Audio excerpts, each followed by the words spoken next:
السلام عليكم ورحمة الله وبركاته. بسم الله الرحمن الرحيم. الحمد لله رب العالمين، والصلاة والسلام على سيدنا محمد أشرف المرسلين وعلى آله وأصحابه الفائزين.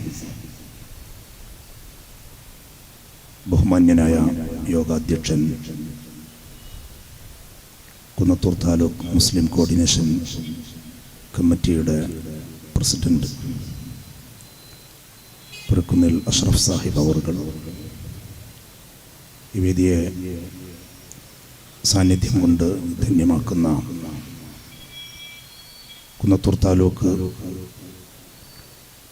മുസ്ലിം ജമാഅത്ത് ഫെഡറേഷൻ്റെ അഭിവന്യ president advocate Kuttiyil Shanavas Sahib അവർകൾ, കോർഡിനേഷൻ്റെ വർക്കിംഗ് ചെയർമാൻ ബഹുമാന്യനായ തനിമ മുഹമ്മദ് കുഞ്ഞ് സാഹിബ്, കോർഡിനേഷൻ്റെ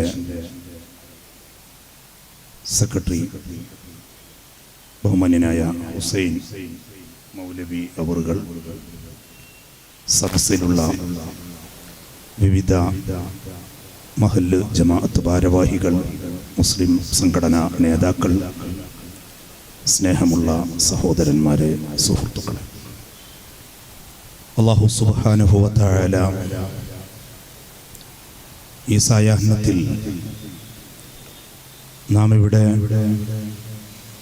സംഗമിച്ചത് ഒരു സുഹൃതമായി, ഇബാദത്തായി നമ്മിൽ നിന്ന് ഖബൂൽ ചെയ്യുമാറാകട്ടെ. തീർച്ചയായും ഇതൊരു ഇബാദത്താണ്, ആരാധനയാണ്, ഒരു സൽക്കർമ്മമാണ്. അനീതിക്കെതിരെയുള്ള, അധർമ്മത്തിനെതിരെയുള്ള ഒരുമിച്ച് കൂടലുകളും പ്രതിരോധം തീർക്കലും പ്രതിഷേധം രേഖപ്പെടുത്തലും നമ്മുടെ ഉത്തരവാദിത്വമാണ്, ധാർമ്മികമായ ബാധ്യതയാണ്. അതിലേറ്റവും ആവശ്യവും അത്യന്താപേക്ഷിതവുമായ ഒരു പ്രതിരോധമാണ് നമ്മുടെ നായകൻ നബി മുഹമ്മദ് മുസ്തഫ സ്വല്ലല്ലാഹു അലൈഹി വസല്ലം തങ്ങളുടെ വ്യക്തിത്വത്തെ കളങ്കപ്പെടുത്തുന്ന പ്രസ്താവനകൾക്കെതിരിൽ പ്രതിഷേധിച്ചുകൊണ്ട് നാം ഇവിടെ ഈ ഒരുമിച്ച് കൂടിയിരിക്കുന്നത്. മുസ്ലിമീങ്ങളായ നമ്മെ സംബന്ധിച്ചിടത്തോളം നമുക്കൊക്കെ അറിയാം, കുഞ്ഞുനാൾ മുതൽ നാം കേൾക്കുന്ന ഒരു ഹദീസാണ്, ലാ യുഅ്മിനു അഹദുക്കും ഹത്താ അകൂന അഹബ്ബ ഇലൈഹി മിൻ വാലിദിഹി വവൽദിഹി വന്നാസി അജ്മഈൻ. സ്വന്തം മാതാപിതാക്കളെക്കാളും മക്കളെക്കാളും മറ്റെല്ലാത്തിനേക്കാളും ഉപരി എന്നെ നിങ്ങൾ സ്നേഹിക്കുന്നത് വരെ നിങ്ങളിൽ ഒരാളും യഥാർത്ഥ വിശ്വാസിയാകില്ല. ഹബീബായ നബി മുഹമ്മദുർ റസൂലുള്ളാഹി സ്വല്ലല്ലാഹു അലൈഹി വസല്ലം ഒരു വിശ്വാസിയെ സംബന്ധിച്ചിടത്തോളം അവന്റെ സർവസത്തെക്കാളും അവൻ ഏറ്റവും കൂടുതൽ സ്നേഹവും അടുപ്പവും കടമയും കടപ്പാടുമുള്ളവരാണ്.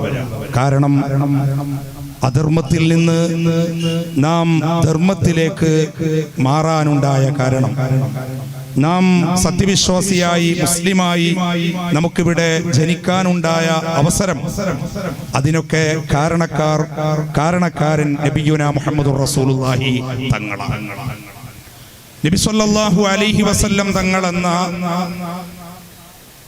അനിഷേധ്യ നേതാവ് നമ്മുടെ മാത്രം നേതാവല്ല, ലോക ചരിത്രത്തിൽ നേതൃത്വത്തെക്കുറിച്ച് പഠിച്ച, നേതാക്കന്മാരെ കുറിച്ച് വിലയിരുത്തിയ, സർവരാലും അംഗീകാരം നൽകപ്പെട്ട നേതാവാണ് നബിയുനാ മുഹമ്മദുർ റസൂലുള്ളാഹി. നേരത്തെ ഇവിടെ സ്വാഗത ഭാഷണം മുതൽ നാം കേട്ടു, ഈ പ്രപഞ്ചത്തിലെ ഓരോ നിമിഷവും പ്രകമ്പനം കൊള്ളുന്ന ഒരു പ്രമേയം, ഒരു നാമം മുഹമ്മദുർ റസൂലുള്ളാഹി എന്നാണ്. ലോകത്തിന്റെ വ്യത്യസ്ത ഭാഗങ്ങളിൽ വിവിധ സമയങ്ങളിലാണ് വാങ്കൊലി മുഴങ്ങുന്നത്. ആ വാങ്കിലൊക്കെയും നബി സല്ലല്ലാഹു അലൈഹി വസല്ലം തങ്ങളുടെ പേര് പ്രപഞ്ചനാഥന്റെ പേരിനോട് ചേർത്തി പറയാറുണ്ട്. 5 നേരത്തെ നിസ്കാരങ്ങളിൽ അനിവാര്യമായും അവിടുത്തേക്ക് അഭിവാദ്യമർപ്പിക്കും. അസ്സലാമു അലൈക അയ്യുഹൻ നബിയു, നേരിട്ട് വിളിച്ച് സലാം പറയും ഹബീബായ മുഹമ്മദുർ റസൂലുള്ളാഹി സ്വല്ലല്ലാഹു അലൈഹി വസല്ലം തങ്ങൾക്ക്. ഒരു ദിനം പോലും വിസ്മരിക്കാതെ ചുരുങ്ങിയത് അനിവാര്യമായും 5 നേരം വിശ്വാസികൾ വിളിച്ചു പറയുന്ന ഒരു നാമം അവൻ്റെ നെഞ്ചിൽ എപ്പോഴും ചേർത്തു വെക്കപ്പെട്ട, ഒരു ബിംബമില്ലാതെ, ഒരു പ്രതിമയില്ലാതെ, ഒരു രൂപമില്ലാതെ ഇന്ന് വരെ കണ്ടിട്ടില്ലാത്ത ഒരു നായകനെ ഇത്രമേൽ സ്നേഹിക്കുന്ന ഒരു സമൂഹം ലോകത്ത് വേറെയില്ല. അതൊരു അവകാശവാദമല്ല, അക്ഷരാർത്ഥത്തിൽ അത് യാഥാർത്ഥ്യമാണ്. വിശ്വാസികളെ സംബന്ധിച്ചിടത്തോളം നാളെ പരലോകത്ത് ഞങ്ങൾ മഹ്ശറിൽ വിശ്വസിക്കുന്ന മരണത്തിനു ശേഷം മറ്റൊരു ജീവിതമുണ്ടെന്നും അല്ല, അതാണ് യഥാർത്ഥ ജീവിതമെന്നും ചിലരൊക്കെ ചിലപ്പോൾ അങ്ങനെ പേടിപ്പിക്കാറുണ്ട്, തട്ടിക്കളയും. റസൂലുള്ളാഹി സ്വല്ലല്ലാഹു അലൈഹി വസല്ലമയുടെ പ്രതിഷേധത്തിൽ തീജ്വാലകൾ ഉയർത്തിയ പ്രതിഷേധക്കാരെ വെടിവെച്ചു കൊന്നു, 16 വയസ്സുകാരനെ ഉൾപ്പെടെ. വലിയ സൗഭാഗ്യമുള്ള പൊന്നുമോനാണത്. മുത്തനബി മുഹമ്മദുർ റസൂലുള്ളാഹി അവിടുത്തേക്ക് വേണ്ടി മരിക്കുകയാണെങ്കിൽ ആ മരണം ഏറ്റവും കൂടുതൽ ഭാഗ്യമാണെന്ന് കരുതുന്നവരാണ് ഞങ്ങൾ. അതാണ് ഏറ്റവും വലിയ സൗഭാഗ്യമെന്ന് ഇത് ബോധപൂർവം പറയുകയാണ്. അത് ഭീതിയോടുകൂടെ അങ്ങനെയൊക്കെ ചിലർ പറയാറുണ്ട്. ഇവിടെ പ്രിയപ്പെട്ട സഹോദരന്മാരെ, നമുക്ക് വിശദമായി സംസാരിക്കാൻ സമയമില്ല. റസൂലുള്ളാഹി സ്വല്ലല്ലാഹു അലൈഹി വസല്ലമയെ കൊഞ്ഞനം കുത്തി കാണിച്ച് സംഗണിച്ച് പെണ്ണങ്ങ് മാറിയപ്പോൾ സോഷ്യൽ മീഡിയയിൽ ചില പൊട്ടന്മാരുടെ കടന്നുകയറ്റമാണ്. എന്തൊക്കെയോ പറയുകയാണ് തലക്ക് വെളിവില്ലാതെ. നിങ്ങളെത്ര അടിച്ചു താഴ്ത്താൻ കഴിഞ്ഞ ശ്രമിച്ചാലും ഫുട്ബോൾ പോലെ അങ്ങോട്ട് ശക്തിയായി അടിക്കുമ്പോൾ അത്യുജ്വലമായി ഉയരത്തിലേക്ക് ഉയർന്നു പോകുന്ന ഒരു നാമമാണ് മുഹമ്മദുർ റസൂലുള്ളാഹി. ഇത് കാലങ്ങൾ കുറേയായിട്ട് തുടർന്നുകൊണ്ടിരിക്കുന്ന പ്രതിഭാസമാണ്. നിങ്ങൾക്ക് തോന്നുന്നല്ലേ ഇതൊരു ഞങ്ങളെ സംബന്ധിച്ചിടത്തോളം ഒരു വലിയ പ്രശ്നമാണെന്ന്? ഈ പ്രതിഷേധം ഞങ്ങളുടെ രോഷമാണ്, ഞങ്ങളുടെ അവകാശമാണ്. ചിലര് ചോദിക്കാറുണ്ട്, നമ്മൾക്കിടയിൽ തന്നെ ചിലരുണ്ട്, അവർ പറയും ആവിഷ്കാര സ്വാതന്ത്ര്യത്തിന്റെ കാര്യം, അവർ പറയും അതവർക്ക് പറയാൻ അവകാശമുണ്ട് റസൂലുള്ളാഹിയെ നിരൂപിക്കാനും വിമർശിക്കാനുമെങ്കിൽ അതല്ല, അത് ശരിയല്ല എന്ന് പറയാൻ ഞങ്ങൾക്കും അവകാശമുണ്ട് എന്നാണ് അതിനു മറുപടി. അത് തിരുത്താനുള്ള അവകാശം. പ്രിയപ്പെട്ട പാച്ചല്ലൂർ അബ്ദുസ്സലീം മൗലവി ഇന്ന് വലിയ വിപുലമായ ഒരുപാട് ജമാഅത്തുകൾ കൂടി നടക്കുന്ന ഒരു പരിപാടി കോട്ടയത്ത് ഡേറ്റ് കൊടുത്ത പ്രിയപ്പെട്ട സഹോദരനാണ്, സുഹൃത്താണ്. ഒരു 10 പതിറ്റാണ്ടിലേറെയായി ഞാനുമായൊക്കെ വളരെ അടുത്ത ആത്മബന്ധം പുലർത്തുന്ന സഹോദരനാണ് പ്രിയപ്പെട്ട പാച്ചല്ലൂർ അബ്ദുസ്സലീം മൗലവി. പക്ഷേ ഇന്ന് ഈ പരിപാടിയിലേക്ക് വരണമെന്ന് ഞാൻ ഒന്നുകൂടെ വിളിച്ചപ്പോൾ ആ പരിപാടി ക്യാൻസൽ ചെയ്ത് നമ്മോട് സംവദിക്കാൻ ഇവിടെ എത്തിയിട്ടുണ്ട്. അതുകൊണ്ട് തന്നെ പ്രിയപ്പെട്ടവരെ, ഞാൻ പറഞ്ഞു കൊണ്ടുവന്നത് നബിയുനാ മുഹമ്മദുർ റസൂലുള്ളാഹി. കുറച്ചുകൂടെ ഉച്ചത്തിൽ അഭിവാദ്യം പറഞ്ഞോളൂ. മുഹമ്മദുർ റസൂലുള്ളാഹി. അവിടുത്തെ അപകീർത്തിപ്പെടുത്തുന്നത് ഇതൊരു പുതിയ സംഭവമല്ല. പരിശുദ്ധ ഇസ്ലാമിക പ്രബോധനം തുടങ്ങുമ്പോൾ തന്നെ ആക്ഷേപങ്ങളുമായി കടന്നു വന്നു. നബി സല്ലല്ലാഹു അലൈഹി വസല്ലമ സഫാ പർവ്വതത്തിന്റെ മുകളിൽ കയറിയിട്ട് ജനസഞ്ചയം അവിടെ കൂടിയിട്ടുണ്ട്, എല്ലാവരെയും വിളിച്ചു ചേർത്തു. അവരോട് പറഞ്ഞു, ഈ പർവ്വതത്തിന്റെ അപ്പുറത്തൊരു സംഘം നിങ്ങളെ ആക്രമിക്കാൻ വന്നിട്ടുണ്ടെന്ന് പറഞ്ഞാൽ നിങ്ങൾ വിശ്വസിക്കുമോ? അവർ പറഞ്ഞു, വിശ്വസിക്കും. കാരണം അത് പറയുന്നത് ആമിനാന്റെ പൊന്നുമോൻ ജീവിതത്തിൽ ഒരിക്കലും കളവ് പറയാത്തവരാണ്. നബി പറഞ്ഞു, ഞാൻ അത് പറയാനല്ല നിങ്ങളെ വിളിച്ചത്. അവരൊന്ന് പരീക്ഷിച്ചതാണ്, ഒരു സൈക്കോളജിക്കൽ, ഒരു മനഃശാസ്ത്രപരമായി. ഞാൻ പറയുന്നത് ഈ പ്രപഞ്ചത്തിന്റെ സൃഷ്ടാവ് അള്ളാഹുവിനെ പരിചയപ്പെടുത്താനാണ്. ജഗനിന്ത്യ ഒരൊറ്റ അള്ളാഹു, ഒരൊറ്റ ദൈവം, ആ പടച്ച റബ്ബിനെ നിങ്ങൾ ആരാധിക്കണം. പ്രവാചകൻ, അള്ളാഹുവിന്റെ പ്രവാചകനായ ഞാൻ മുഹമ്മദുർ റസൂലുള്ളാഹി ആകുന്ന എന്നിൽ വിശ്വസിക്കണം. ഇത് കേട്ടപ്പോൾ പ്രിയപ്പെട്ട പ്രവാചകർ മുഹമ്മദുർ റസൂലുള്ളാഹി സ്വല്ലല്ലാഹു അലൈഹി വസല്ലം തങ്ങളുടെ പിതൃവ്യനായ അബൂലഹബ് ചാടി എഴുന്നേറ്റു. അബൂലഹബ് ചോദിച്ചു, അലിഹാദാ ജമഅതന, ഇത് പറയാനായിരുന്നു നീ ഞങ്ങളെ വിളിച്ചത്? വേറെന്തെങ്കിലുമൊക്കെ അധികാരമൊക്കെ കിട്ടുമെന്ന് കരുതി വന്നതുപോലെയാ പുള്ളി. ഇത് പറയാനായിരുന്നു. തബ്ബല്ലക യാ മുഹമ്മദ്, മുഹമ്മദേ നിനക്കു നാശം, ആക്ഷേപിച്ചു അബൂലഹബ്. പക്ഷേ അബൂലഹബിന്റെ ഈ ആക്ഷേപം ഒരു പ്രാവശ്യമാണെങ്കിൽ പ്രിയപ്പെട്ട സഹോദരന്മാരെ, ലോകാവസാനം വരെ അബൂലഹബിനെ ലോകത്തുള്ള വിശ്വാസികൾ ആക്ഷേപിച്ചുകൊണ്ടേയിരിക്കും. തബ്ബത് യദാ അബീ ലഹബിൻ വതബ്ബ്. പടച്ച റബ്ബിന്റെ തീരുമാനമാണ്. അള്ളാന്റെ റസൂലിനെ ആക്ഷേപിച്ചാൽ തിരിച്ചാക്ഷേപിക്കണമെന്നത് നമ്മുടെ വേദഗ്രന്ഥത്തിന്റെ നിർദ്ദേശമാണ്. വല്ലാതെ അങ്ങ് സമാധാനം കൂടുന്ന ചില ആളുകൾ അവർ പറയാറുണ്ട്, അതിനൊക്കെ നമ്മൾ മറുപടി പറയണോ എന്ന്. പറയണമെന്നല്ല, 1ന് 10 പറയണം എന്നതാണ് നമ്മുടെ വിശ്വാസം. വേറെയും സമാന സംഭവങ്ങൾ കാണാം. നടന്നു പോകുന്ന നബിയുടെ മുഖത്ത് നോക്കി അബ്തർ എന്ന് ആക്ഷേപിച്ച ഒരു മനുഷ്യൻ, വാലറ്റവൻ, ബറക്കത്ത് കുറഞ്ഞവൻ. വിശുദ്ധ ഖുർആൻ പറഞ്ഞു, ഇന്ന ശാനിഅക ഹുവൽ അബ്തർ, തങ്ങളെ ചീത്ത പറഞ്ഞ അവനാണ് അബ്തർ, അവനാണ് അബ്തർ. ആ ചീത്ത പറഞ്ഞവൻ കാലയവനികക്കുള്ളിൽ മറഞ്ഞു പോയിട്ട് നൂറ്റാണ്ടുകളായെങ്കിലും ഇന്നും ലോകത്തെത്രയോ മനുഷ്യർ അവനാണ് ശപിക്കപ്പെട്ടവൻ, ബറക്കത്ത് കുറഞ്ഞവൻ ആക്ഷേപിച്ചു കൊണ്ടിരിക്കുകയാണ്. നാളെ ഇന്നിപ്പോൾ ഈ സംഗണിച്ച പെണ്ണ് ഒരു പ്രാവശ്യം ഞങ്ങളുടെ കരളിന്റെ കാതലായ മുഹമ്മദ് റസൂലുള്ളാഹിയെ സ്ത്രീലമ്പടനെന്ന് പറഞ്ഞെങ്കിൽ കട്ടായം തീർച്ചയാണ് ലോകാവസാനം വരെ ശപിക്കപ്പെട്ടവളായി അവൾ മാറുമെന്ന കാര്യത്തിൽ സംശയമില്ല. ഈ ശാപം തലമുറകളിലൂടെ കടന്നു പോകും. നിന്റെയൊക്കെ ഒടുക്കത്തിന്റെ തുടക്കമാണ്. ഞങ്ങൾക്കിതൊരു അവസരമാണ്. നിങ്ങൾ പല കാലങ്ങളായി പലതും ഇവിടെ ചെയ്തു കൂട്ടി. പക്ഷേ ലോകരാജ്യങ്ങളൊക്കെ കണ്ണടച്ചു പോകട്ടെ, അത് അവർ തീർത്തുകൊള്ളും.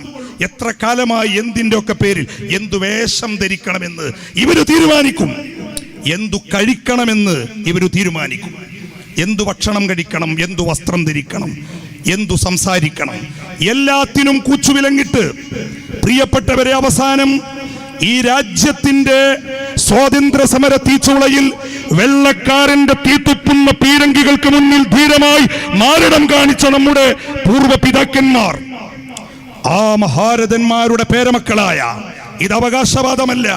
ഞാൻ കുമരംപുത്തൂർ സീരിക്കോയത്തങ്ങളുടെ, കുമരംപുത്തൂർ ഇമ്പിച്ചിക്കോയത്തങ്ങളുടെ 2 പിതാമഹന്മാർ 1921 രാജ്യത്തിന്റെ സ്വാതന്ത്ര്യ സമരത്തിനായി വെള്ളപ്പരിശുകളുടെ വെടിയുണ്ടകൾക്ക് മുന്നിൽ രക്തസാക്ഷിത്വം വഹിച്ച ഇത് ഒരു അഹങ്കാരമായി പറയുകയല്ല, നമ്മൾക്കൊക്കെ ഇത് പറയാനുണ്ടാകും. പക്ഷേ ഇവിടെ ഇങ്ങനെയൊക്കെയോ പറ്റൂ, ഇവിടെ നബിയെ ആക്ഷേപിക്കും, അല്ലെങ്കിൽ പാകിസ്ഥാനിലേക്ക് പോയിക്കോ എന്ന് പറയുന്ന RSSകാരോടും സംഘപരിവാരത്തോടും തൽക്കാലം ഞങ്ങൾക്ക് മനസ്സില്ല. കാരണം രാജ്യം വിട്ടു പോകുമ്പോൾ ഞങ്ങളുടെ പൂർവ്വപിതാക്കന്മാര് അസ്ഥികൂടങ്ങൾ ഇവിടെയുണ്ട്. ഞങ്ങൾ തീർത്ത അനേകായിരം സംസ്കാരങ്ങൾ, താജ്മഹലും ചെങ്കോട്ടയും കുത്തുബ് മിനാറും അങ്ങനെ അനവധി ഡൽഹി ജുമാ മസ്ജിദും, ഇതൊക്കെ ചുമന്നുകൊണ്ട് ഞങ്ങളൊരു രാജ്യത്തേക്കും പോകില്ല. പോകാൻ എളുപ്പം നിങ്ങൾക്കാണ്, നിങ്ങൾക്ക് വളരെ എളുപ്പമാണ്. നിങ്ങൾക്ക് അനവധി തവണ ആചാര്യൻ നക്കി തുടച്ച ഒരു ഷൂ മാത്രം എടുത്താൽ മതി, ഒരൊറ്റ ഷൂ മാത്രം കൊണ്ടുപോകാനുള്ളൂ. ഞങ്ങളുടെ പൂർവ്വപിതാക്കന്മാരുടെ ഈ അസ്ഥിപഞ്ജരങ്ങളും ഈ ചരിത്ര സ്മാരകങ്ങളും ഇതൊക്കെ എടുത്ത് ഞങ്ങൾ ഒരിക്കലും പാകിസ്ഥാനിലേക്കില്ല, മക്കയിലും മദീനയിലും ഞങ്ങൾക്ക് താവളമൊരുക്കാമെന്ന് പറഞ്ഞപ്പോൾ ഖായിദുൽ ഖൗം സയ്യിദ് അബ്ദുറഹ്മാൻ ബാഫക്കി തങ്ങൾ പറഞ്ഞത് ഇന്ത്യ രാജ്യം അത് വിട്ട് ഞങ്ങളില്ല എന്നാണ്. അതുകൊണ്ട് പേടിപ്പിക്കലൊന്നും വേണ്ട. മറ്റു ചിലപ്പോഴൊക്കെ പറയുന്ന പോലെ വിരട്ടലുകളൊന്നും ഇങ്ങോട്ടും വേണ്ട, വിരട്ടലുകളൊന്നും ഇങ്ങോട്ടും വേണ്ട. അതൊന്നും ഇവിടെ വില പോകില്ല. ഞാൻ വിഷയത്തിലേക്ക് വരാം. പാച്ചല്ലൂർ മഗ്‌രിബ് കഴിഞ്ഞ് സംസാരിച്ചാൽ മതിയോ? പാച്ചല്ലൂര് മഗ്‌രിബ് കഴിഞ്ഞാണ് സംസാരിക്കുന്നത്. ആരും പോകരുത്, പുതുതായ ആളുകൾ വരും ചെയ്യും. ഞാൻ ചുരുക്കുകയാണ്. എന്താണ് ഇവിടെ സംഭവം വിശദമായി പറഞ്ഞാൽ പലരുടെയും തൊലി ഉരിയും. നമ്മളുടെ വേദി അതല്ല. പ്രിയപ്പെട്ടവരെ, ഇവിടെ 100 കണക്കിന് വിവാഹങ്ങൾ അപഗ്രഥനം നടത്തിയാൽ ഇന്ത്യയിലും കേരളത്തിലും ലോകത്തിലും 1006 പെണ്ണുങ്ങളെ കല്യാണം കഴിച്ച ആചാര്യനുണ്ട്. ഞാൻ പേര് പറയുന്നില്ല, കാരണം മറ്റൊരു മതത്തിന്റെ ആചാര്യന്മാരെ ആക്ഷേപിക്കരുതെന്ന് ഞങ്ങളുടെ നേതാവ് മുഹമ്മദ് റസൂലുള്ളാഹി ഞങ്ങളെ പഠിപ്പിച്ചിട്ടുണ്ട്. ഞങ്ങളെ സംസ്കാരം അതല്ല. 10 വയസ്സിലും 9 വയസ്സിലും 13 വയസ്സിലും എപ്പോഴാണ് ഈ പ്രായത്തിന്റെ ഒക്കെ പരിധി നിശ്ചയിച്ചത്? ഇവിടെ ഇരിക്കുന്ന തലനരച്ച ആളുകൾ അവരുടെ ഉമ്മമാരുടെ, എൻ്റെ പ്രിയപ്പെട്ട മാതാവ് ആയിഷ ബീവിയാണ്. 13 വയസ്സിലാണ് നിക്കാഹ് കഴിഞ്ഞ് വീട്ടിലെത്തിയത്. എൻ്റെ ഭാര്യയുടെ ഉമ്മ മുത്തു ബീവി 9 വയസ്സിലാണ് നിക്കാഹ് കഴിഞ്ഞത്, 11 വയസ്സിലാണ് വീട്ടിലെത്തിയത്. ഇത് നിങ്ങളുടെ ഉമ്മാമ്മമാരുടെ വല്യുമ്മമാരുടെ കല്യാണം നടന്നത് വീട്ടിൽ അന്വേഷിച്ചു നോക്കൂ, സംഗണിച്ചും ചോദിച്ചു നോക്കൂ. കഴിഞ്ഞ നൂറ്റാണ്ട് വരെ രാജ്യത്തിൻ്റെ ഇവിടുത്തെ വിവാഹ പ്രായം എത്രയാണ്? പിന്നീട് അത് 13 15 18 ഇനി കുറെ കാലം കഴിയുമ്പോൾ 21 എത്തുമ്പോൾ 13 വയസ്സിലും 15 വയസ്സിലും കല്യാണം നടന്നത് പീഡനമാണെന്ന് പറയാൻ കഴിയുമോ? ഇവിടെ സ്വാഗത പ്രസംഗത്തിൽ ചില പേരുകൾ പരാമർശിച്ചില്ലേ? അതിൻ്റെ അപ്പുറം അനവധി പേരുകൾ അപ്പുറത്ത് വേറെയുമുണ്ട്. ഇനിയും 9 വയസ്സിലും 5 വയസ്സിലും 7 വയസ്സിലും വിവാഹം നടന്നത് ഇസ്ലാമിക ദൃഷ്ട്യാ പ്രായപൂർത്തിയായ പെൺകുട്ടിയെ വിവാഹം കഴിക്കാം. ആയിഷത്തു സിദ്ദീഖ റളിയല്ലാഹു അൻഹ. സത്യത്തിൽ ഇതൊന്നും അല്ല പ്രശ്നം. ആയിഷ ബീവിയെ മുഹമ്മദുർ റസൂലുള്ളാഹി അവിടുന്ന് കല്യാണം കഴിച്ചു കൊടുത്ത സിദ്ദീഖുൽ അക്ബർ റളിയല്ലാഹു അൻഹു തങ്ങൾക്ക് സിദ്ദീഖുൽ അക്ബർ തങ്ങൾക്ക് യാതൊരു പരാതിയും പരിഭവമില്ല എന്ന് വരെ നമ്മൾ ആരെങ്കിലും കേട്ടിട്ടുണ്ടോ? ഒരു ചരിത്രത്തിലുമില്ല. 9 വർഷക്കാലം ദാമ്പത്യ ജീവിതം നയിച്ച ആയിഷ ബീവി, ആയിഷ ഉമ്മക്ക് ഒരു പരിഭവം പറയാനില്ല. വഫാത്തിന്റെ സമയത്ത് മുത്തുനബിയുടെ തലയിൽ മടിയിൽ തല ചായ്ച്ച് അവിടത്തേക്ക് അറാക്ക് കൊണ്ട് ബ്രഷ് ചെയ്തു കൊടുത്ത് തൻ്റെ വായിലിട്ട് കടിച്ച് അതിൻ്റെ ഉമിനീര് കൊണ്ട് മഹാനായ മുത്തുനബി മുഹമ്മദ് മുസ്തഫ ഈ ലോകത്തോട് വിട പറയുമ്പോൾ അങ്ങനെയാണ് അവിടുത്തെ രംഗം. അല്ലെങ്കിൽ അപ്പോഴെങ്കിലും പറഞ്ഞുകൂടെ 9 കൊല്ലം എന്നെ പീഡിപ്പിച്ചു ആയിഷ ബീവി പറഞ്ഞിട്ടില്ല. എന്നാൽ അക്കാലത്തെ പ്രതിപക്ഷാംഗങ്ങളായ അബൂജഹലിനും മുത്തുബത്തിനും ഷൈബത്തിനും പരിഭവമുണ്ടല്ല. കഴിഞ്ഞ നൂറ്റാണ്ടിൽ ആർക്കെങ്കിലും ഉണ്ടോ? ഒരു പരാതിയില്ല. പരാതി ഇപ്പോൾ ചിലർക്കുണ്ട്. സ്വസ്ഥ സമ്പൂർണമായ ഒരു വിവാഹ ജീവിതം ഇവർക്ക് നയിക്കാൻ കഴിഞ്ഞിട്ടില്ല.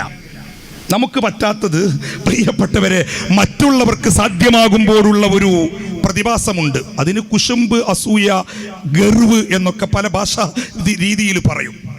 ഇങ്ങനെ അലഞ്ഞു തിരിയുകയാണ്. ഇത് നമ്മെ സംബന്ധിച്ചിടത്തോളം ഇതൊരു മതത്തിന്റെ രോഗമല്ല. ഹൈന്ദവ മതം, ക്രൈസ്തവ മതം ഇതൊക്കെ വളരെ സുന്ദരമായ ദർശനങ്ങളാണ്. നിങ്ങൾ വേണമെങ്കിൽ നബി ആക്ഷേപിച്ച ഈ കൂട്ടത്തിന് മോഡി മതം എന്ന് പറയണം, അല്ലെങ്കിൽ സംഘമതം എന്ന് പറഞ്ഞോളൂ. ഹിന്ദുമതം ഇതിന് ഉത്തരവാദിയല്ല. അതൊരു സനാതന ധർമ്മത്തിൽ അധിഷ്ഠിതമായ ഒരു മതമാണ്. അതിനെതിരിൽ ഒരിക്കലും നമ്മുടെ പണ്ഡിതന്മാർ എവിടെയെങ്കിലും പ്രസംഗിച്ചു. ഇപ്പോൾ ഇതിൻ്റെ ചുവട് പിടിച്ച് ചർച്ചകളും മറ്റുമൊക്കെ നടക്കുമ്പോൾ, പലതിൻ്റെയും പേരിൽ ചർച്ചകൾ നടക്കുമ്പോൾ ചിലരൊക്കെ പറയാറുണ്ട്, ഈ വേദി ആമുഖ പ്രഭാഷണം കൊണ്ട് ധന്യമാക്കിയ ഉസ്താദ് അബ്ദുൽ നാസർ മഅ്ദനി ഇപ്പോൾ ഒരു ദിവസം ഒരു വീഡിയോ ക്ലിപ്പ് എനിക്കൊരാൾ അയച്ചു തന്നു. ആ വീഡിയോ ക്ലിപ്പിലെ ഒരു ചർച്ചയിൽ ഒരു മാധ്യമ പ്രവർത്തകൻ, എന്താ വേണു, പേരൊന്നും ഇവിടെ പറഞ്ഞ് മലീബസ് മാത്രം അതല്ല, അത് അദ്ദേഹം നേരത്തെ ഒരുപാട് പ്രകീർത്തി. അന്ന് അദ്ദേഹത്തിന് അവിടുന്നാണ് കാശ് കിട്ടിയിരുന്നത്. അതിന് മലയാളത്തിൽ മാമാ പണി എന്നാ പറയാ. ആർക്ക് വേണ്ടിയോ ജോലി ചെയ്യുന്നു അവരെ പുകഴ്ത്തി പറയുക. ഇപ്പൊ അദ്ദേഹം ഇപ്പോൾ പറഞ്ഞത് അവസാന കാലത്ത് മഅ്ദനി എത്തേണ്ടടുത്ത് തന്നെ എത്തിയെന്ന. ഒന്നുകിൽ ഇവൻ മഅ്ദനിയെ കൊല്ലാൻ പ്ലാൻ തയ്യാറാക്കിയിട്ടുണ്ട്. അല്ല, മഅ്ദനിയുടെ അവസാന കാലം ഇവനെ എങ്ങനെ അറിയാം? ഗുരുത്തം കെട്ടവൻ. മഅ്ദനിയുടെ ആദ്യകാലവും അവസാന കാലവും തീരുമാനിക്കാൻ വേണു ആരാ? ആ മനുഷ്യന്റെ വേണു അല്ല അവന്റെ പേര്, വീനു. അങ്ങനെ പലരും ഉണ്ട്, നമ്മളതൊന്നും ശ്രദ്ധിക്കാറില്ല. വേറെ ഒരു വക്കീലുണ്ട്. രാവിലെ അയാള് സമാധാനത്തിന്റെ വെള്ളരിപ്രാവാണ്, ഉച്ചക്ക് അദ്ദേഹം നിരീക്ഷകനാണ്. ശങ്കരൻ വക്കീല്, നിങ്ങൾക്ക് പെട്ടെന്ന് മനസ്സിലാകും. വൈകുന്നേരം അദ്ദേഹം പറയുന്നത് ഇവിടെ മുസ്ലിമീങ്ങളൊക്കെ കഴുമരത്തിലേറ്റുമെന്ന ഭീഷണി പോലെയാണ്. എവിടെയോ നടന്ന ഒരു മുദ്രാവാക്യത്തിന്റെ പേരിലാണ്. നമ്മളതിനെ അനുകൂലിക്കുകയല്ല. പക്ഷെ മുദ്രാവാക്യത്തിന്റെ പേരിൽ ഒരു സമൂഹത്തെ മുഴുവനും അദ്ദേഹം അടച്ചാക്ഷേപിച്ചു. അല്ലെങ്കിൽ ഈ മുദ്രാവാക്യമൊക്കെ പലപ്പോഴും നടപ്പിലാക്കാനുള്ളതാണോ? ഞാൻ ഈ അടുത്ത കാലത്ത് കൊച്ചിയിൽ എൻ്റെ പ്രിയപ്പെട്ട പിതാമഹൻ സയ്യിദ് അബൂബക്കർ ബംബ് ഐദറൂസി തങ്ങളുടെ മക്ബറ സിയാറത്തിന് പോയി. ഞാനപ്പോൾ നോക്കിയപ്പോൾ കൊച്ചിൻ കോളേജ് അവിടെ ഉണ്ടോയെന്നോ നോക്കിയത്. കാരണം ഞാൻ അവിടുന്ന് ജോലിയിൽ നിന്ന് വിരമിച്ച് പോരുമ്പോൾ എൻ്റെ കൂടെ ഞങ്ങളിങ്ങനെ ഒന്നിച്ച് പോരുമ്പോൾ അവിടെ പ്രകടനം നടക്കുകയാണ്. വിദ്യാർത്ഥി പ്രസ്ഥാനത്തിൻ്റെ കീഴിൽ അടിക്കും ഞങ്ങൾ, പൊളിക്കും ഞങ്ങൾ, അടിച്ച് പൊളിച്ച് നിരത്തും ഞങ്ങൾ. ഇപ്പോൾ 10 വർഷം കഴിഞ്ഞു ഞാൻ അവിടുന്ന് പോന്നിട്ട്. ഇപ്പോഴും കോളേജ് അവിടെ ഉണ്ട്. അത് നിരത്താനല്ല, മുദ്രാവാക്യം എന്നതൊക്കെ അത് പ്രാവർത്തികമാക്കാനുണ്ടോ? കയ്യും കാലും വെട്ടും തലയും വെട്ടും എത്രയോ ആളുകൾ ഇവിടെ വിളിച്ചുകൊണ്ടിരിക്കുകയാണ് നിരന്തരം. പാടില്ലാത്തതാണ്. പക്ഷെ അത് വെട്ടാനല്ലല്ലോ. കയ്യും കാലും വെട്ടിയിട്ട് പാണക്കാട്ടെ അനാവശ്യം പറഞ്ഞിട്ട് പാണക്കാട്ടേക്ക് പാർസൽ അയക്കും. ഇതൊക്കെ പ്രശ്നമല്ലേ? ഇവിടെ നമുക്കറിയാം, ഞാൻ പറഞ്ഞു, ബാബരി മസ്ജിദിൻ്റെ ധ്വംസനം ഇന്നിപ്പോൾ ഏറ്റവും കൂടുതൽ അതിൽ സങ്കടം സംഘപരിവാറുകാരനാണ്. കാരണം ആ പ്രശ്നം അവിടെ അവസാനിച്ചല്ലോ. ഇനി പുതിയത് കണ്ടുപിടിക്കണം. അപ്പോഴാണ് ഹൗലിൽ ലിംഗം ഉയർന്നു വരുന്നത്. ഞാൻ ആക്ഷേപിക്കുകയല്ല. അവനവൻ്റെ ലിംഗം തൊട്ടാൽ ഉളു മുറിയുമെന്ന് വിശ്വസിക്കുന്നവരാണ് നമ്മൾ. പിന്നെ ശിവൻ്റെ ലിംഗം ഉളു എടുക്കുന്ന വെള്ളത്തിൽ കൊണ്ടുപോയി ഇടുക എന്ന് പറയുന്ന വിരോധാഭാസം ഒന്ന് ആലോചിച്ച് നോക്ക്. സ്വന്തം സാധനം തൊട്ടാൽ ഉളു എടുക്കണം. അതിൽ അഭിപ്രായ വ്യത്യാസമുള്ള മദ്ഹബും ഒക്കെ ഉണ്ടാകാം. നമ്മളങ്ങനെ വിശ്വസിക്കുന്നവരാണല്ലോ. പിന്നെ മറ്റൊരു ലിംഗം കൊണ്ടുവന്ന് ഹൗദിലിടുക എന്നൊക്കെ പറയുന്നത് ഈ രീതിയിൽ എന്തൊക്കെയോ. ഓരോ സംസ്ഥാനത്തും അതിനുവേണ്ടി പ്രത്യേകമായ ആളുകളെ യുദ്ധം ജയിക്കാൻ ശിഖണ്ഡികയെ മുന്നിൽ നിർത്തിയ ഒരു ചരിത്രമുണ്ട്. എന്നതുപോലെ കേരളത്തിൽ ഇവിടെ മുസ്ലിമീങ്ങൾക്കിടയിലും മറ്റു മതസ്ഥർക്കിടയിലും വിദ്വേഷമുണ്ടാക്കാൻ വേണ്ടി ശ്രമിക്കുന്ന ഒരാളുണ്ട്. നേരത്തെ MLA ഒക്കെ ആയിരുന്ന ചക്കരപ്പെണ്ണിൻ്റെ അദ്ദേഹം ആശാനുണ്ടല്ലോ, ചക്കരപ്പെണ്ണിൻ്റെ ആശാൻ, പീസ്. അതൊന്നും മുഖവിലക്കെടുക്കേണ്ട കാര്യമേ ഇല്ല. എന്തൊക്കെയാണ് മനുഷ്യർ കഴിക്കുന്ന ആഹാരത്തിൽ എല്ലാ ദിവസവും തുപ്പാന് മുല്ലാക്കമാരെ നിയമിക്കും എന്ന് പറയുന്ന വൃത്തികേട്. പറഞ്ഞ് മുസ്ലിം കടകളിൽ നിന്ന് ചായ കുടിച്ചുകൂടാ, അതിൽ തുള്ളിമരുന്ന് പ്രയോഗിക്കാറുണ്ട്. പിന്നെ മക്കളുണ്ടാവില്ല. സ്വന്തം മകൻ അദ്ദേഹത്തിൻ്റെതാണോ എന്ന് സംശയിക്കണം. കാരണം ഒരുപാട് പ്രാവശ്യം മുസ്ലിമീങ്ങളുടെ ചായ കുടിച്ചവനാണ് വിദ്വാൻ. ധാരാളം പ്രാവശ്യം എന്നെ മുന്നിരിക്കുന്ന പലർക്കും അറിയാം. അതുകൊണ്ട് എപ്പോഴോ പ്രത്യുൽപാദന ശേഷി നഷ്ടപ്പെട്ടു പോയി കാണും. സംശയമാണ്. അദ്ദേഹത്തിൻ്റെ മെയിൻ പ്രശ്നം മറ്റു മതത്തിലെ പെൺകുട്ടികളെ വിവാഹം ചെയ്യാൻ ജിഹാദ് നടത്തും. പല രീതിയിലുള്ള ജിഹാദുകളുണ്ടല്ലോ. ലവ് ജിഹാദ്. ഇസ്ലാമിനെ സംബന്ധിച്ചിടത്തോളം ഒരാൾ ഇസ്ലാമിലേക്ക് കടന്നു വരണമെങ്കിൽ അഷ്ഹദു അല്ലാ ഇലാഹ ഇല്ലല്ലാഹ് വ അഷ്ഹദു അന്ന മുഹമ്മദർ റസൂലുള്ളാഹ്, ഈ കലിമത്തു ഷഹാദ മനസ്സിൽ ഉറപ്പിച്ച് നാവുകൊണ്ട് വ്യക്തമായി പറയണം. അത് നിർബന്ധിച്ചു പറയിപ്പിക്കാൻ പാടില്ല, മനസ്സിൽ ഉറപ്പിച്ചു പറയണം. പിന്നെ വിവാഹത്തിലൂടെ ഒരാളെ മതത്തിൽ ചേർക്കാൻ ഇസ്ലാമിന് കഴിയില്ല.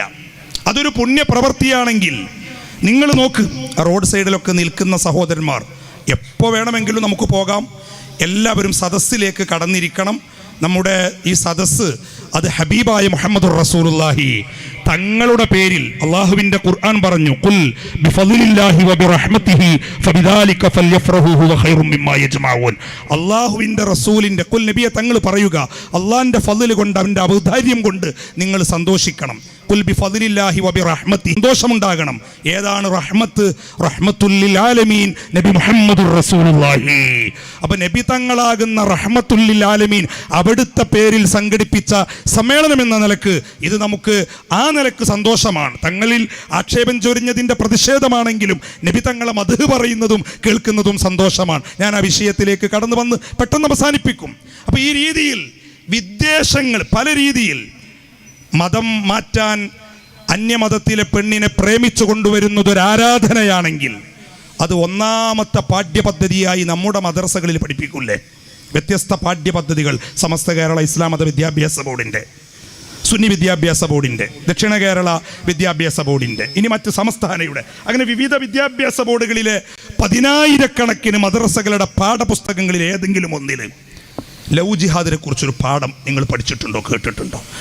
നമ്മുടെ പണ്ഡിതന്മാരുടെ പ്രഭാഷണങ്ങൾ, ഇവിടെ വിദ്വേഷം വിതക്കുന്ന പലരും, ഇപ്പം റസൂലുള്ളാഹി സ്വല്ലല്ലാഹു അലൈഹി വസല്ലം തങ്ങളുടെ വിവാഹ ആക്ഷേപം വന്നപ്പോൾ അതങ്ങനെ പറയുന്നതിൽ കുഴപ്പമില്ലെന്ന് ന്യായീകരിക്കുന്ന ഒരു പയ്യനെ കണ്ടു. കണ്ടാൽ മഞ്ഞിനാ തോന്നുന്നു, ഒരു കോട്ടും സൂട്ടൊക്കെ ഇട്ട് ടൈയൊക്കെ കെട്ടിയിട്ട് യൂറോപ്പിൽ നിന്നോ മറ്റൊന്നോ കുറച്ച് ഇംഗ്ലീഷ് പുട്ടിൽ പീര ഇടുന്നത് പോലെ ഇങ്ങനെ വിളമ്പുന്ന ഒരുത്തനുണ്ട്. പുന്നക്കലോ എന്താ അവൻ്റെ പേര്, സെബാസ്റ്റ്യനോ എന്തോ, അത് പച്ചക്കള്ളം. കാരണം അത് ഏറ്റവും എളുപ്പത്തിൽ മനസ്സിലാക്കാൻ എനിക്ക് ചില കുട്ടികൾ ഈ വീഡിയോ ക്ലിപ്പുകളൊക്കെ ഇട്ടുതരും. അപ്പോൾ ഇന്നലെ മിഞ്ഞാന്നൊരു പ്രസംഗത്തിൽ റസൂലുള്ളാഹിയെ ആക്ഷേപിക്കുന്നവരെ തല കൊയ്യണമെന്നാണ് ഇസ്ലാമിൻ്റെ നയം. അങ്ങനെയാണെങ്കിൽ ഇവിടെ എത്രയോ തലകൾ ഉരുളേണ്ടതല്ലേ? അങ്ങനെ ഒരു നയനിലപാട്. എന്നിട്ട് അതിന് തെളിവ്, അത് മഅ്ദനിയുടെ ഒരു പ്രസംഗം ഇട്ടിട്ടുണ്ട്, ലാ തജിദു ഖൗമൻ യുഅ്മിനൂന ബില്ലാഹി വൽ യൗമിൽ ആഖിർ. നേരത്തെ പറഞ്ഞ ഏഷ്യാനെറ്റുകാരനും പറഞ്ഞത് അദ്ദേഹത്തിൻ്റെ വിദേശ പ്രസംഗം. ഞാൻ 16 വയസ്സ് മുതൽ മഅ്ദനിയുടെ പ്രസംഗം കേൾക്കുന്ന ഒരു വിനീതനാണ്. അദ്ദേഹത്തിൻ്റെ നാട്ടുകാരായ നിങ്ങൾ ധാരാളം കേട്ട് കാണും. എവിടെയെങ്കിലും നബി ആക്ഷേപിച്ചവൻ്റെ തലയെടുക്കണം എന്നൊരു പ്രസംഗം. ഒരുപാട് മസ്ജിദുകൾ തകർക്കപ്പെട്ടാലും ഒരമ്പലത്തിൻ്റെ മുന്നിൽ നിന്നും ഒരു പിടി മണ്ണ് വാരരുതെന്ന് അദ്ദേഹം പ്രസംഗിച്ചിട്ടുണ്ട്. പിന്നെ അദ്ദേഹത്തിൻ്റെ പ്രസംഗത്തിനും അദ്ദേഹത്തിൻ്റെ ശബ്ദത്തിനൊക്കെ അല്പം ഗാംഭീര്യവും മൂർച്ചയുമുണ്ട്. ഇരിക്കട്ടെ, ഞാൻ പറഞ്ഞുകൊണ്ട് വന്നത്, എന്നിട്ട് അദ്ദേഹം പറയുന്നത് എന്താ അറിയോ? ഇന്തോനേഷ്യ മുതൽ മൊറോക്കോ വരെയുള്ള ഇസ്ലാമിക് റിപ്പബ്ലിക് എന്ന് മഅ്ദനി പ്രസംഗിച്ചു പോൽ അദ്ദേഹം കേൾപ്പിക്കുന്നുണ്ട്. പക്ഷെ അദ്ദേഹം ഇതിൽ പറയുന്നത് ഇന്ത്യ മുതൽ മൊറോക്കോ വരെ എന്നാണ്. ഇന്തോനേഷ്യ എന്നൊരു രാജ്യം പോലും ഈ സൂട്ടിട്ട ഈ പയ്യൻ അറിയില്ല. അതിൽ പറയുന്നത് ഇന്തോനേഷ്യ എന്നാണ്. അപ്പോൾ നോക്ക് നിങ്ങൾ, ഇന്ത്യ രാജ്യത്തെ മുസ്ലിം റിപ്പബ്ലിക് ആക്കണമെന്ന് മഅ്ദനി പ്രസംഗിക്കുന്നതാണ്. ഇങ്ങനെ ആടിനെ പട്ടിയാക്കി പട്ടിയെ പേപ്പട്ടിയാക്കുന്ന ഒരു സംവിധാനമാണ് ഇത്തരം ആളുകൾക്കുള്ളത്. ഞാൻ എൻ്റെ പ്രസംഗം ചുരുക്കുന്നു. പ്രിയപ്പെട്ടവരെ, നമ്മെ സംബന്ധിച്ചിടത്തോളം ഈ പ്രതിഷേധം ഇതൊരു വൈകാരിക, നബിയെ പറയുന്നത് വികാരമാണ് എങ്കിൽ പോലും ഇതൊരു വിദ്വേഷത്തിൻ്റെ, നമ്മെ സംബന്ധിച്ചിടത്തോളം മുസ്ലിമീങ്ങളെ സംബന്ധിച്ചിടത്തോളം മുഹമ്മദുർ റസൂലുള്ളാഹി അവർ ജീവന തുല്യം സ്നേഹിക്കുന്ന പ്രവാചകരാണ്. ആ നേതാവിൻ്റെ സൽഗുണസമ്പന്നമായ അവിടുത്തെ വ്യക്തിപ്രഭാവത്തെ അവിടുത്തെ വൈവാഹിക ജീവിതത്തൊക്കെ സമാധാനപരമായി സംവദിക്കാൻ നിങ്ങൾ തയ്യാറുണ്ടെങ്കിൽ, തറവാട്ടുകാരനായ ഹാഷിം വംശജനായ സത്യസന്ധതയുടെ മകുടോദാഹരണമായ നബി മുഹമ്മദുർ റസൂലുള്ളാഹി തങ്ങൾക്ക് എത്ര വിവാഹം ചെറുപ്പക്കാരികളായ പെൺകുട്ടികളെ കല്യാണം കഴിപ്പിച്ചു കൊടുക്കാൻ ആളുകളുണ്ടാകും. പക്ഷേ 40 വയസ്സുള്ള വിധവയായ രണ്ട് മക്കൾ 2 പ്രാവശ്യം വിവാഹം കഴിഞ്ഞൊഴിഞ്ഞ 4 മക്കളുള്ള ബീവി ഖദീജത്തുൽ കുബ്ര റളിയല്ലാഹു അൻഹ 25 വർഷക്കാലം ആ വിവാഹ ജീവിതം നീണ്ടു നിന്നു. നബി സല്ലല്ലാഹു അലൈഹി വസല്ലം തങ്ങൾക്ക് 50 വയസ്സാകുമ്പോൾ ഖദീജ ബീവി റളിയല്ലാഹു അൻഹയ്ക്ക് 65 വയസ്സ്. ഈ വൃദ്ധയായ ഉമ്മയോടൊപ്പം ജീവിക്കുന്ന കാലം അത്രയും നബി തങ്ങൾ മറ്റൊരു വിവാഹം കഴിക്കുന്നില്ല. തൻ്റെ യുവത്വത്തിൻ്റെ പ്രസരിപ്പുള്ള യൗവനത്തിൻ്റെ ഏറ്റവും സുന്ദരമായ കാലഘട്ടം, ലൈംഗിക തൃഷ്ണയൊക്കെ ഏറ്റവും കൂടുതലുള്ള കാലഘട്ടം, മറ്റൊരു വിവാഹമില്ല. ഖദീജ റളിയല്ലാഹു അൻഹയുടെ വിയോഗാനന്തരം തുടർന്ന് നബി തങ്ങൾ സൗദ ബീവിയെ വിവാഹം കഴിച്ചിട്ടുണ്ട്. 6 മക്കളുള്ള സൗദ ബീവി, കറുത്ത സൗദ ബീവി, നേരത്തെ വിവാഹം കഴിച്ച് വിവാഹമോചിതയായ സൗദ ബീവി. പ്രിയപ്പെട്ടവരെ, ഇങ്ങനെയുള്ള വിവാഹങ്ങളുടെ പിന്നിലും പല ചരിത്രങ്ങളുണ്ട്, അതിനൊക്കെ പല മാനദണ്ഡങ്ങളുണ്ട്. അതുകൊണ്ട് വിശുദ്ധ ഇസ്ലാമിന് പല നേട്ടങ്ങൾ അക്കാലത്തുണ്ട്. മാത്രവുമല്ല, അന്നൊരു നിശ്ചിത വിവാഹത്തിനു കണക്കില്ല. ഉണ്ടായിരുന്നെങ്കിൽ, ഇപ്പൊ ഇത് തന്നെ നോക്ക് നിങ്ങൾ, ആയിഷ ബീവി റളിയല്ലാഹു അൻഹയെ നബി സല്ലല്ലാഹു അലൈഹി വസല്ലം തങ്ങൾ കല്യാണം കഴിച്ചതൊരു അപരാധമായിരുന്നെങ്കിൽ അതേറ്റവും കൂടുതൽ പറയേണ്ടിയിരുന്നത് മക്കയിലെ മുശ്രിക്കുകളായിരുന്നു, മുനാഫിക്കുകളായിരുന്നു. അവരാരും ആക്ഷേപം പറഞ്ഞില്ല, കാരണം അത് അവിടുത്തെ നടപടിക്രമമാണ്. 9 വയസ്സിൽ പ്രിയപ്പെട്ട ആയിഷ ബീവി റളിയല്ലാഹു അൻഹയെ കൂടെ താമസിപ്പിച്ചത് ഒരു കുറ്റകൃത്യമായി. അന്ന് മാത്രമല്ല, ഇക്കാലം വരെ അത് കണ്ടിരുന്നെങ്കിൽ പലരും വിമർശിക്കുമായിരുന്നു.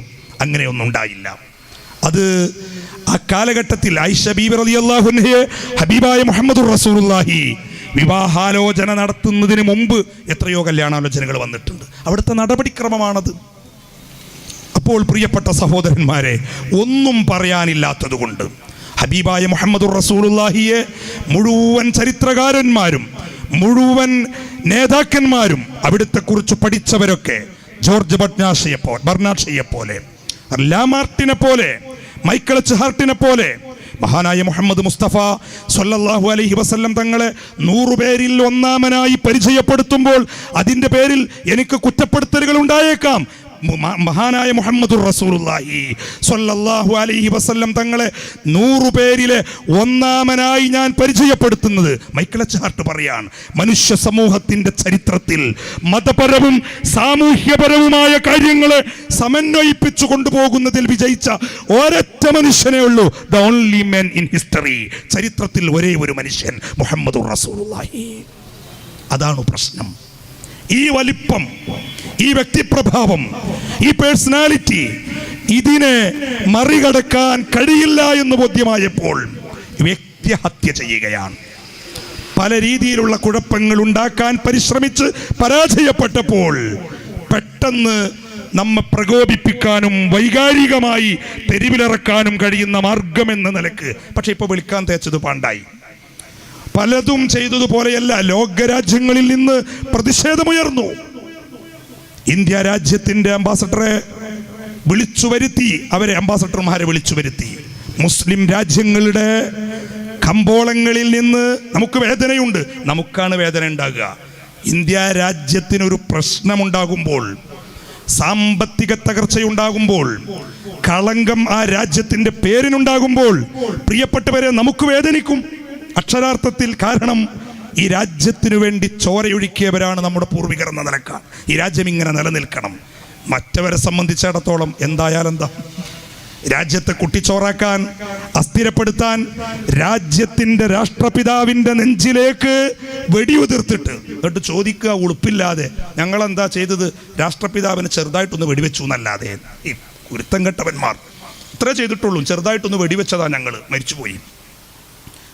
രാജ്യത്തിൻ്റെ രാഷ്ട്രപിതാവിൻ്റെ മാറിടത്തിലേക്ക് നിറയൊഴിച്ച സംഘപരിവാറുകാരൻ എല്ലാത്തരം വൃത്തികേടുകൾക്കും കള്ളപ്രചരണങ്ങൾക്കും കൂട്ടുനിൽക്കുകയും മാപ്പു പറയൽ ഒരു ഹോബിയാക്കി.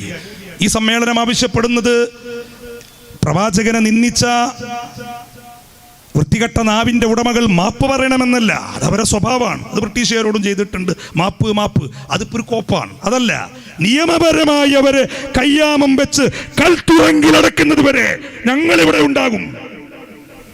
ഞങ്ങൾക്ക് പറയാനുള്ളത് അതാണ്. നിയമത്തിന്റെ മുന്നിൽ അവരെ കൊണ്ടുവരണം.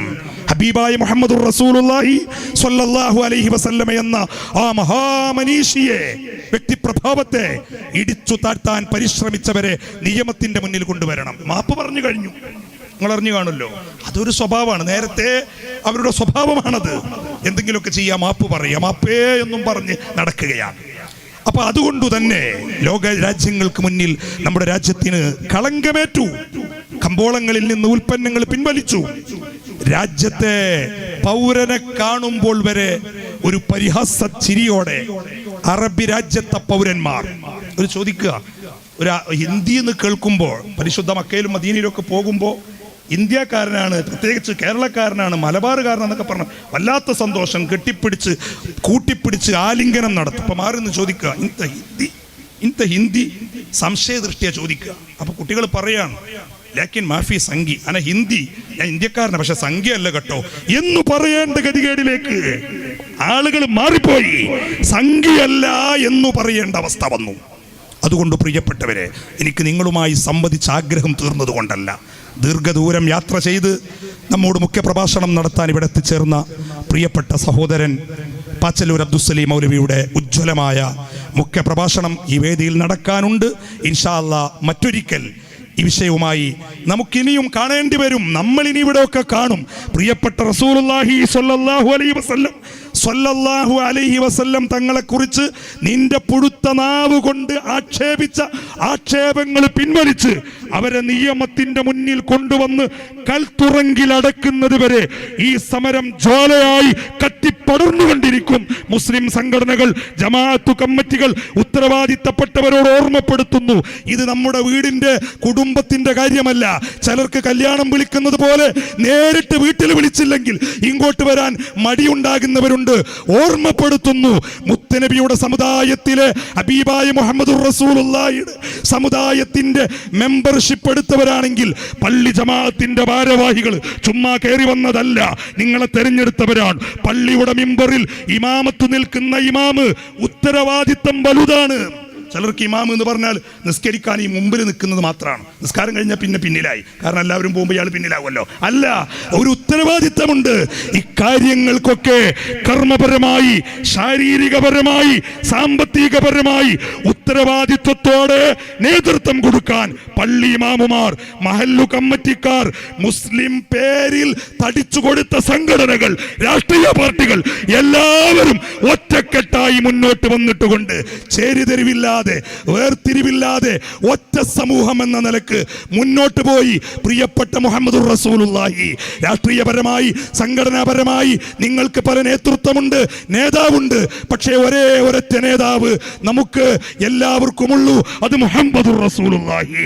നാളെ ഈ പതാകകളൊക്കെ അഴിച്ചുവെച്ച് ലിവാഉൽ ഹംദ് എന്ന പതാകയുടെ കീഴിൽ അണിനിരക്കാനുള്ളവർ മുഴുവനും ഇത്തരം പ്രതിഷേധങ്ങളിൽ ഒറ്റക്കെട്ടായി ഉണ്ടാകണമെന്ന് മാത്രം വിനയ പുരസ്സരം അഭ്യർത്ഥിച്ചുകൊണ്ട് ബിസ്മില്ലാഹിർ റഹ്മാനിർ റഹീം ഇന്നാ ഫതഹ്നാ ലക ഫത്ഹം മുബീന എന്ന വിശുദ്ധ വാക്യം കൊണ്ട് ഈ മഹത്തായ സമ്മേളനം ഉദ്ഘാടനം ചെയ്തതായി പ്രഖ്യാപിക്കുന്നു.